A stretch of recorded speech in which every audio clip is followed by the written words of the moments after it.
శ్రీరామ భక్తుడు ఆంజనేయస్వామి స్వయంభూగా వెలిసిన ప్రముఖమైన క్షేత్రం పాకిస్తాన్లోని కరాచీలో ఉంది. ఇక్కడ శ్రీ పంచముఖి హనుమాన్ మందిరం యుగయుగాల నుండి పూజలను అందుకుంటోంది.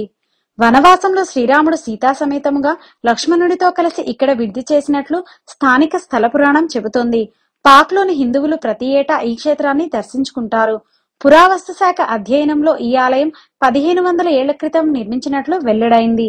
శ్రీ ఆంజనేయుడు స్వయంభూగా ఇక్కడ వెలిసినట్లు తెలుస్తోంది. పంచముఖ ఆంజనేయ స్వామి విగ్రహం హనుమ, నరసింహ, ఆదివరాహ, హయగ్రీవ, గరుడ ముఖాలతో దర్శనమిస్తుంది. 8 అడుగుల ఎత్తు ఉండే ఈ విగ్రహం భక్తులకు అభయమిస్తుంది.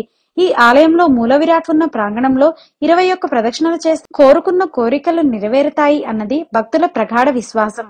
కొన్ని సంవత్సరాల క్రితమే ఆలయంలో అభివృద్ధి పనులు చేపట్టారు.